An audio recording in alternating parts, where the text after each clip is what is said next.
दोस्तों, यीशु मसीह कौन है? सवाल सबके मन में है। पर अगर आप जवाब हिंदुओं और बाकी धर्म के लोगों से पूछे, तो वो कहते हैं कि वो क्रिश्चियन लोगों के भगवान हैं। अगर आप मुस्लिम लोगों से कहते हैं, तो वो कहेंगे कि यीशु बस एक प्रॉफिट थे। That Jesus Christ was one of the most beloved messengers of Almighty God. He never said he was God.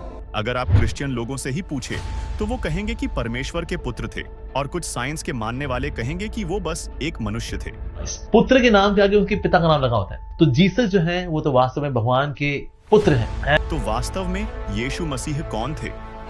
आइए आज के इस वीडियो के द्वारा जानने की कोशिश करते हैं। दोस्तों, यीशु मसीह एक ऐसा कैरेक्टर जो हमेशा से विवाद का विषय बना है। पर ऐसा क्यों? क्या आपने कभी सोचा? हम हर इंसान का, चाहे वो किसी भी धर्म का क्यों ना हो, सबका विश्वास है कि परमेश्वर या भगवान एक ही है, पर सबका मानने का तरीका अलग अलग है। दोस्तों, जैसा कि आपको पता है कि इस दुनिया को किसी न किसी ने जरूर बनाया है, और उसे हम सृष्टिकर्ता कहते हैं। अब जबकि सृष्टिकर्ता एक था, तो जब उसने हम इंसानों को बनाया, तो शायद वो पहला इंसान भी उसी एक अद्वैत परमेश्वर की आराधना करते थे। अब जैसे ही इंसान धरती पर बढ़ने लगे, तो उन्होंने अपने अपने लिए ईश्वर या भगवान बना लिया। जैसा लिखा है, इसलिए कि परमेश्वर के विषय का ज्ञान उनके मनों में प्रकट है, क्योंकि परमेश्वर ने उन पर प्रकट किया है। क्योंकि उसके अनदेखे गुण अर्थात उसकी सनातन सामर्थ्य और परमेश्वरत्व जगत की सृष्टि के समय से उसके कामों के द्वारा देखने में आते हैं, यहाँ तक कि वे निरुत्तर हैं।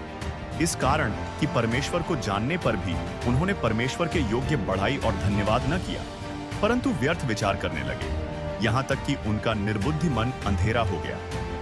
वे अपने आप को बुद्धिमान जताकर मूर्ख बन गए और अविनाशी परमेश्वर की महिमा को नाशवान मनुष्य और पक्षियों और चौपायों और रेंगने वाले जंतुओं की मूरत की समानता में बदल डाला।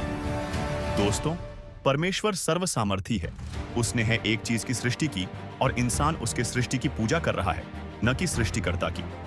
जबकि बाइबल बताती है कि परमेश्वर सबसे पहले एक आत्मा था, और उसने अपने वचन या शब्द बोलकर सारे सृष्टि की रचना की।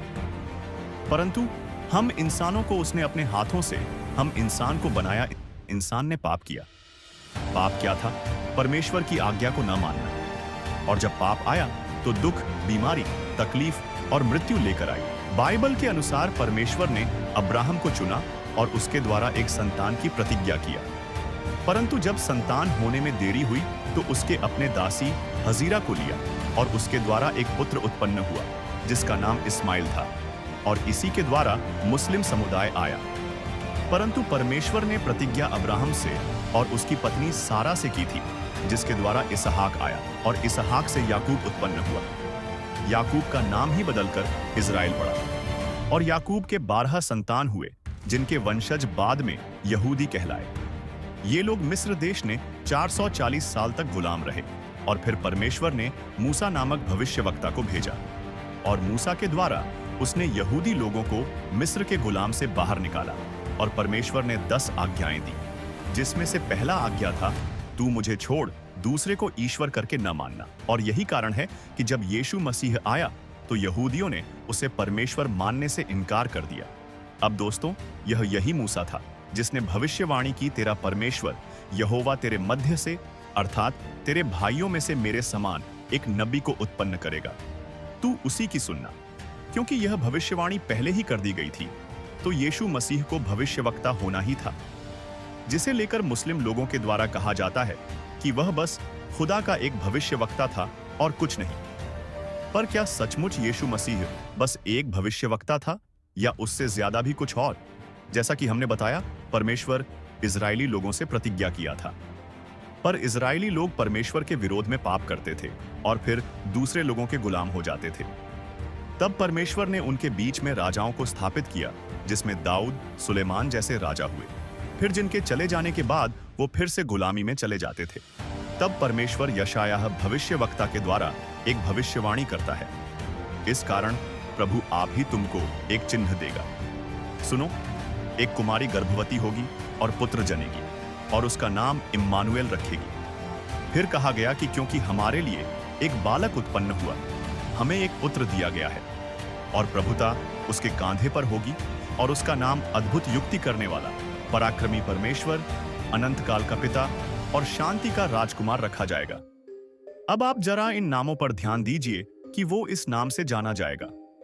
पहला नाम अद्भुत युक्ति करने वाला पराक्रमी परमेश्वर। दूसरा नाम अनंत काल का पिता, मतलब हमेशा के लिए उसका नाम पिता होगा, और शांति का राजकुमार। परंतु उस समय परमेश्वर को यहोवा के नाम से जाना जाता था, परंतु परमेश्वर अभी भी आत्मा था, और जैसा सबको पता है कि पाप का कोई इलाज नहीं होता है। बाइबल बताती है क्योंकि पाप की मजदूरी तो मृत्यु है, और जब लोगों के पास मृत्यु से बचने का कोई उपाय न था, क्योंकि मृत्यु आज भी हम इंसान को मार रही है, और इसीलिए परमेश्वर ने एक उपाय बनाया। क्योंकि पाप हम इंसानों के लहू में था, तो जरूरी था कि लहू के बदले की निर्दोष का लहू बहाया जाता। चूंकि परमेश्वर आत्मा में रह के यह काम नहीं कर सकता था, इसलिए कि आत्मा में न तो मांस होती है और न ही लहू। इसके लिए तो एक देह चाहिए था, वो भी मनुष्य का, और इसके लिए परमेश्वर ने किसी और को नहीं भेजा। परमेश्वर खुद ही इस काम को करना चाहता था। उसके लिए उसने किसी पुत्र को नहीं भेजा, बल्कि खुद ही आकर वह काम किया। अब कैसे? देखिए, परमेश्वर ने मलाकी भविष्यवक्ता द्वारा एक भविष्यवाणी की। देखो, मैं अपने दूत को भेजता हूं, और वह मार्ग को मेरे आगे सुधारेगा, और प्रभु जिसे तुम ढूंढते हो वह अचानक अपने मंदिर में आ जाएगा। हाँ, वाचा का वह दूत जिसे तुम चाहते हो, सुनो, वह आता है। सेनाओं के यहोवा का यही वचन है। परमेश्वर यहोवा ने कहा कि देख, मैं अपने दूत को मेरे आगे भेजता हूं। यह दूत कौन था? इसके विषय में प्रभु यीशु मसीह ने बताया। जब वे वहां से चल दिए तो यीशु यूहन्ना के विषय में लोगों से कहने लगा, तुम जंगल में क्या देखने गए थे? क्या हवा से हिलते हुए सरखंडे को? फिर तुम क्या देखने गए थे? जो कोमल वस्त्र पहनते हैं वे राजभवनों में रहते हैं। तो फिर क्यों गए थे? क्या किसी भविष्यद्वक्ता को देखने को? हाँ, मैं तुमसे कहता हूं, वरन भविष्यद्वक्ता से भी बड़े को। यह वही है जिसके विषय में लिखा है कि देख, मैं अपने दूत को तेरे आगे भेजता हूं, जो तेरे आगे तेरा मार्ग तैयार करेगा। कहने का मतलब, दूत यूहन्ना बपतिस्मा देने वाला था, तो जैसा उसने मलाकी में कहा, तो उसके अनुसार यहोवा को आना चाहिए था। लेकिन यूहन्ना तो ठीक यीशु मसीह के आगे आया, न कि यहोवा के।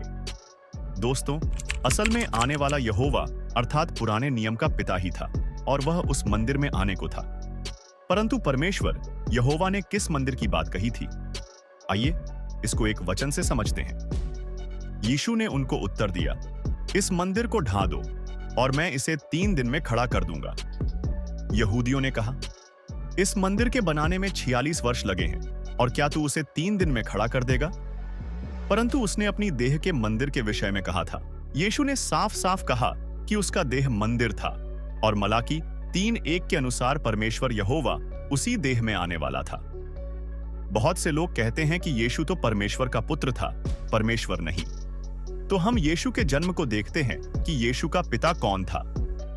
अब यीशु मसीह का जन्म इस प्रकार से हुआ कि जब उसकी माता मरियम की मंगनी यूसुफ के साथ हो गई, तो उनके इकट्ठे होने के पहले से वह पवित्र आत्मा की ओर से गर्भवती पाई गई। जैसा कि लोगों का मानना है कि पिता परमेश्वर है, यीशु पुत्र और पवित्र आत्मा एक त्रिएक है, और यीशु का पिता परमेश्वर था।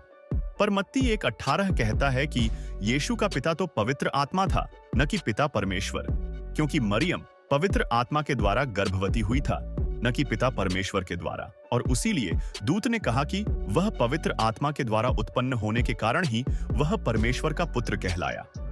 स्वर्गदूत ने उसको उत्तर दिया, पवित्र आत्मा तुझ पर उतरेगा और परम प्रधान की सामर्थ्य तुझ पर छाया करेगी, इसलिए वह पवित्र जो उत्पन्न होने वाला है परमेश्वर का पुत्र कहलाएगा। पर दोस्तों, हम आगे देखते हैं मलाकी के उस बात को जहां परमेश्वर ने कहा कि वो मंदिर में आएगा, और वो मंदिर यीशु मसीह का देह था। और मलाकी के अनुसार परमेश्वर को मंदिर अर्थात देह में आना था। यीशु मनुष्य बना, जबकि वह खुद परमेश्वर था जो धरती पर आया था, क्योंकि लिखा है, आदि आरंभ में वचन था, और वचन परमेश्वर के साथ था, और वचन परमेश्वर था। और फिर आगे बताता है कि जो वचन परमेश्वर था वह देहधारी हुआ, अर्थात कि मनुष्य रूपी देह बना, जो कि यीशु मसीह था। परमेश्वर ने एक देह बनाया, और वो देह यीशु मसीह था। और वचन देहधारी हुआ और अनुग्रह और सच्चाई से परिपूर्ण होकर हमारे बीच में डेरा किया, और हमने उसकी ऐसी महिमा देखी जैसी पिता के एकलौते की महिमा, क्योंकि लिखा है, इसी कारण मसीह जगत में आते समय कहता है, बलिदान और भेंट तूने न चाही, पर मेरे लिए एक देह तैयार की। आगे फिर वचन बताता है, और इसमें संदेह नहीं कि भक्ति का भेद गंभीर है, अर्थात परमेश्वर शरीर में प्रकट हुआ। वचन कहता है, परमेश्वर देह में, देह अर्थात मसीह में प्रकट हुआ था। जी हां दोस्तों, परमेश्वर देह में आया जो कि यीशु मसीह था। वही देह परमेश्वर का पुत्र कहलाया था। जी हां दोस्तों, वह देह में था, और उसी देह में पवित्र आत्मा जो कि उसका पिता था, वह आया जब यीशु मसीह बपतिस्मा लेकर ऊपर आया।